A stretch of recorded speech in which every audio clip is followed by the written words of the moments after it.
Good day, this is Nation's Voice Tower, that channel that keeps you updated on things pertaining to the political system in Nigeria. My name is Angelo, and thanks for joining us. Nigeria is going into trouble gradually.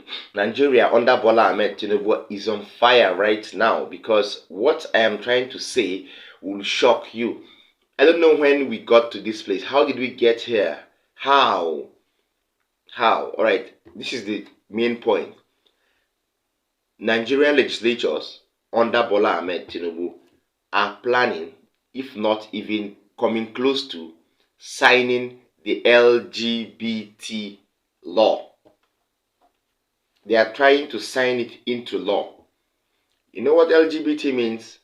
Lesbianism, gay, bisexual, and transgender laws. That is what the Nigerian legislatures are trying to sign into law. And I am hoping that they don't sign it, because if they do, they have spoiled the whole tradition we have had as an African country. They have spoiled our norms and values. They have not just soiled the government, but they have soiled the country as a whole. This is something that is not supposed to be heard in an African country like Nigeria. I think in Africa, only South Africa practices LGBT, okay, to some extent. Now, Nigeria has not finished, is not done developing politically, infrastructurally, and other sectors, even economically.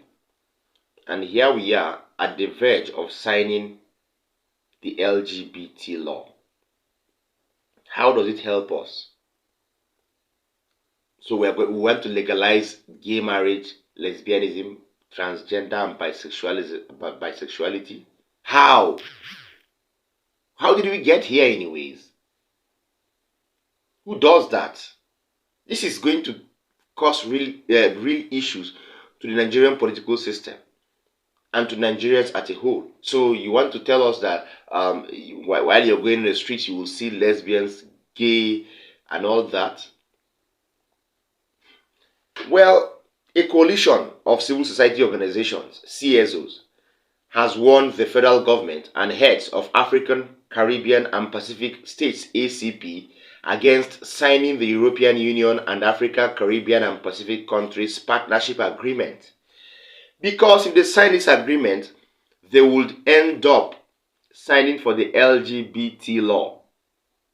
That is what the European Union countries are planning. That is what it's underneath. That is the hidden agenda under the EU ACP partnership that has been trending for a while now. And our legislatures, sources are saying our legislatures or legislative officers are actually planning, our lawmakers are at the verge of trying to sign it. What insolence! This is going wrong. So let us have the details of this particular expose. If we don't expose them, it is going to become something else. Let us have the details of this expose, of this main meeting. They have had two meetings, one in November, one in June, and yet they are coming close to signing it. Let us listen to the details of this meeting together. A coalition of civil society organizations, CSOs, has warned the federal government and heads of African, Caribbean, and Pacific states against signing the European Union and Africa, Caribbean, and Pacific countries EU ACP partnership agreement. The group, led by an educationist and concerned mother, Dr. Ekaete Etang, urged their countries, parliaments, and the legislatures to avoid ratifying the deceptive treaty. According to the CSOs, if the ACP governments succumb to the European Union's intimidation and sign the lesbianism, gay marriage, bisexual, transgender, and bisexual LGBT agreement, it will spell doom for the nations, arguing that the pact was primarily aimed at the homosexualization and LGBTization of the countries. The CSOs were made up of Human and Constitutional Rights Committee, African Bar Association, Parents Watch Initiative, and Zarafat Aid. A crucial meeting between the EU and ACP ministers took place in Brussels on November 28, 2022, to potentially exert greater pressure on the officials to persuade their heads of government to sign the contentious LGBT agreement. Another meeting with the same objective took place from June 19th to 28, 2023 in Brussels, but ended in a deadlock as the ACP parliamentarians and leaders vehemently opposed the signing of the document. Chairman, Human and Constitutional Rights Committee, African Bar Association, Sonny Ekuosi, explained that the agreement, which takes the form of a treaty, was deceptively and deviously worded to impose the EU's LGBT agenda on ACP countries. Ekuosi said, "This is why ACP countries must unanimously rise up and resist the signing of this agreement, because once the agreement is signed, it shall automatically override their constitutions and national sovereignties of the ACP countries." In contrast to the Monroe Doctrine, Nigeria operates the dualist doctrine under international law. He added that by virtue of the Section 12 of the 1999 Constitution as amended, a treaty signed by Nigerian political leaders does not have the force of law in the country until it is ratified and domesticated by the National Assembly.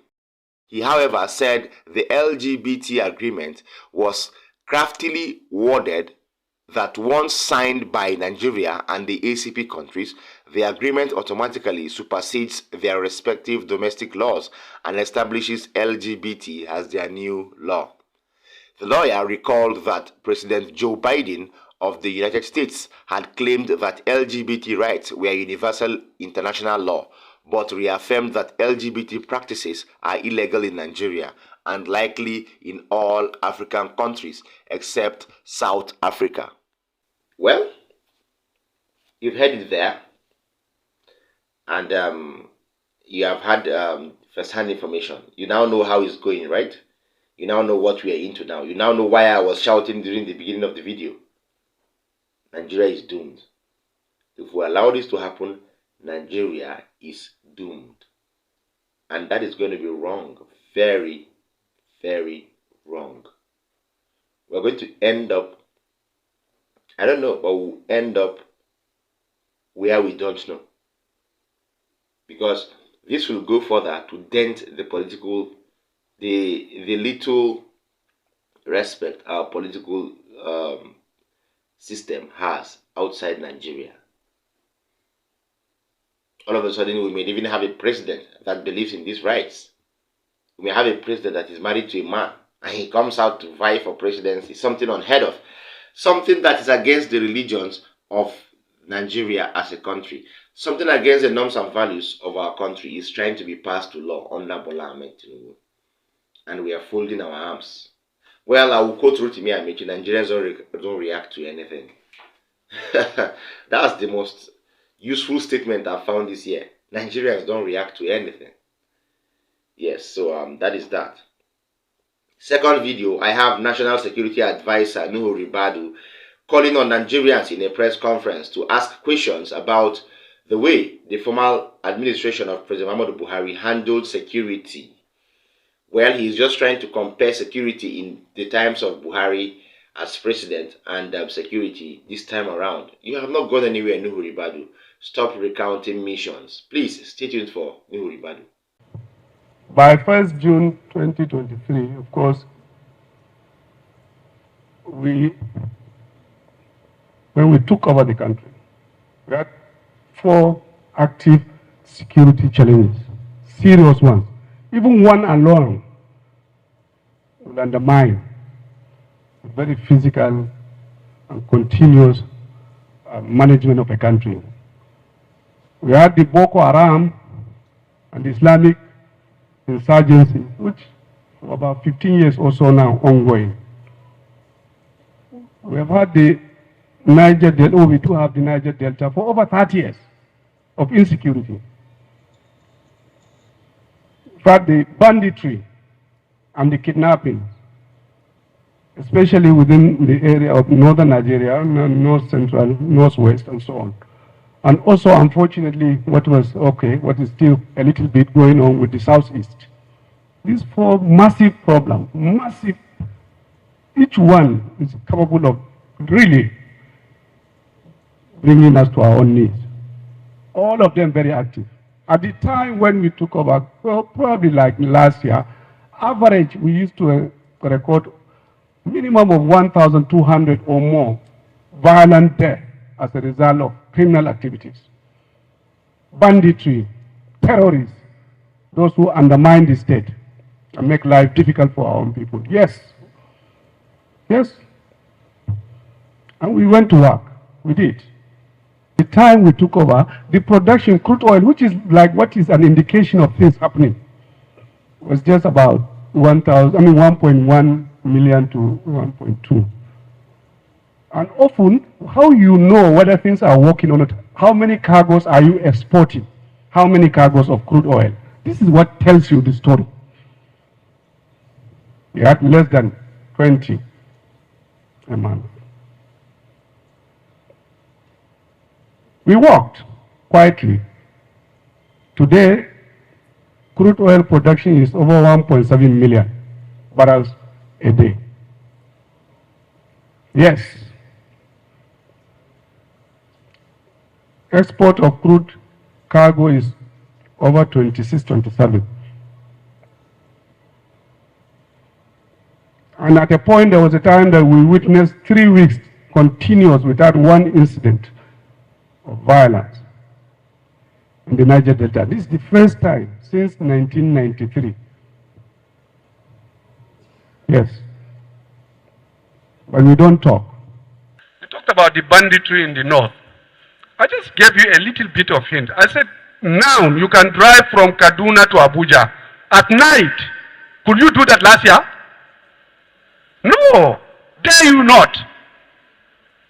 There were days that they would go into a village and kill 200 people last year.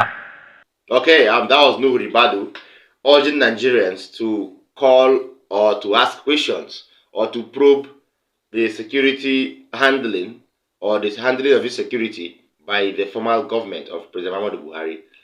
I have not seen anything noteworthy that Nuhu Ribadu has done in his position as NSA. He's yet to achieve anything because he has not carried out any useful operation that has brought about peace in a particular region. He has not carried out, in fact, all the regions that are being disturbed by insurgency, kidnappings, and other militants, or even other groups, other agitating groups have been disturbed over time. Lives have been lost, kidnaps have been carried out, and the NSA is there telling us to probe the security of President Muhammadu Buhari. Is that how it's done? Well, Nuhu Ribadu is funny because I think he's just trying to play by the book. You have been given a position, an appointment, you are just trying to compare the way you normally do.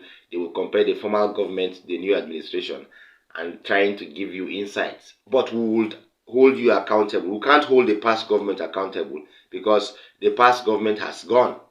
Nigerians feel that government was a mistake and they wouldn't like to go that same line again.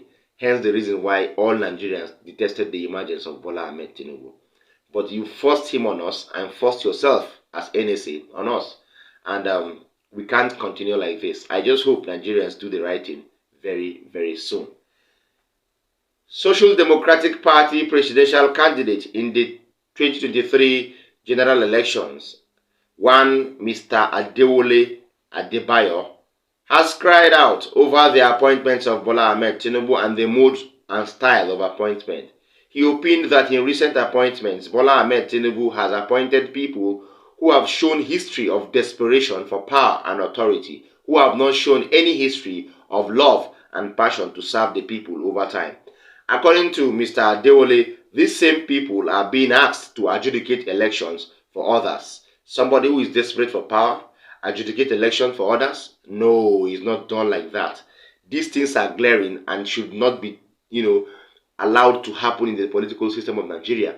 But these people have been given political appointments by Bola Ahmed Tinubu, thereby denting the country's loyalty, denting the country's trust in politicians, denting the country's political periphery. Please, let us stay tuned for Adewole Adebayo. The reason is that People are not in it for the democracy. They are in it for the power. And they are in it for the power for their own self-preservation and use. So even people who go to run institutions like INEC and other places might just be people looking for a job. If you look at the recent appointments made by our president, which has been cleared by the Senate, you will see that you find politicians, you find people who have shown history of desperation in looking for power, being asked to go and adjudicate elections for people. So if it's just like you have a boxer who has a record of cheating and of bad behavior, or you made the person a referee, or a player who has a bad record, a soccer player who has a bad record of doping, cheating, fixing matches, you don't make the person to be in charge of FIFA. So those are the things that are causing problem for us. It's not as if democracy is so difficult to grow on our soil. It's that the desperation, the purpose of evasion, and desperation is all around. So in INEC now, we need to rescue that institution from appearance or actual cases of desperate people who see it as a money-making venture, who go in there to turn off system and not make them work, to even approach you if you are doing election. They come to you and say, we have 55 ways to make this thing not to work. If you pay us, we do it for you. So we need to make sure that we don't tell people, oh, give it up, that you can't make it again. No, we must make it. INEC must work. While we are still alive, while we still have this democracy, we must have a government we believe in. I must contest election and win. I must contest election and lose. But I must not lose sight of the fact that the system has been fair and has been done according to the law. We cannot be joking around. So what is happening is that election is a business for some people. They make their money. Even if you go into litigation, some people turn it into business. Right. So this is where the problem lies, and we must get it right. Okay, Adewole Adebayo there. He has said it. Lots of people are desperate for power in this administration. Nyesom Wike is desperate for power. Femi Gbajabiamila is desperate for power. Festus Okoye is desperate for power. Professor Mahmoud Yakubu is desperate for power. Lots of people, Bello Matawale, all of them are, Atiku Bagudu, they are desperate for power, and they have been given power.